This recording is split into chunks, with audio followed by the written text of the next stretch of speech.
Бастадым ба? Ал құрметті достар, ендігі кезекте Ақан сері атамыздың Балғадиша деген әнін білесіздер. Сол Балғадиша апамыздың тікелей мінекей ұрпағы, немересі, осында Айымкөз апамыз отыр.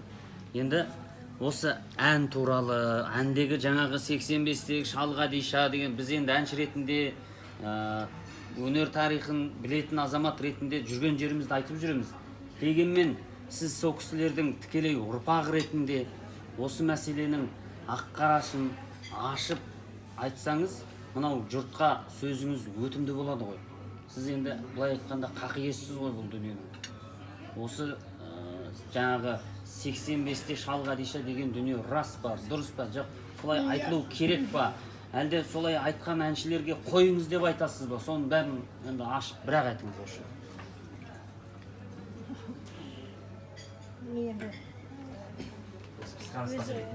Қаттырақ айтыңыз, даусыңыз шығады. Енді былай белгілі ғой, мысалы әжеміздің Балғадишаның туған жыл екен, сосын тұрмысқа шыққаны, аралары 6 жас болып тұр ғой. Балғадиша мен жаңағы күйеу Сүлеймен. Иә, Сүлеймен. Сосын анау ән айтқан нені мен өзім ойлаймын, ол дұрыс емес екен.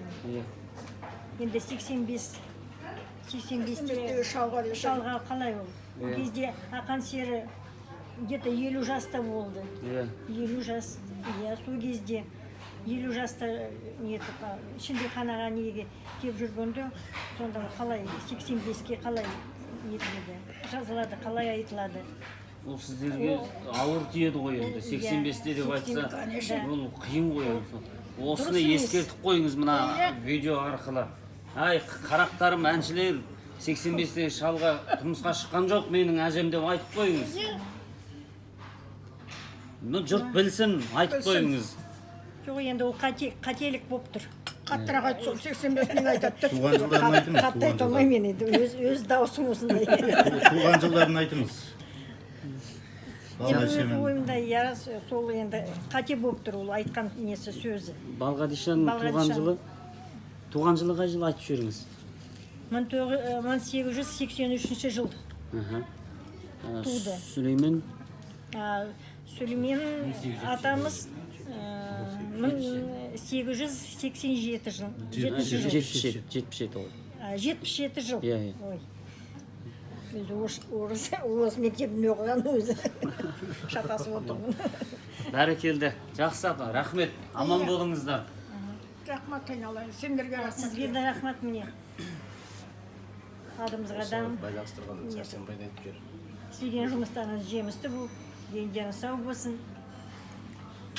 Сіздерге көп-көп рахмет. Аман болыңыздар. Осы міне көкшеге келіп, өздеріңізбен дидарласып, бір дәмдес болып, сұхбаттасып, анық-қанығын егжей-тегжейлі түсіндіріп бергендеріңіз үшін сіздерге рахмет. Аман болыңыздар. Осындай бір керемет тарихи дүние, осы керемет тарихи дүниеге ұйытқы болған, мұрындық болған Ақмола облысының әкімшілігі, оның облыстық филармониясы бастаған ұжымға, негізі облыстық филармония ғой атқарып отырған барлығын, Нұргүл апайымызға, одан кейін мынау бауырымыз Нұргүл Ескендірқызы ғой, Нұргүл Ескендірқызы, одан кейін бауырымыз міне Сәрсенбайға көп-көп алғыс айтамыз. Керемет дүние болды. Қазақтың дастарханынан, қазақтың шаңырағынан той тарқамасын. Әмин. Одан бәрі білейін. Ал ер адам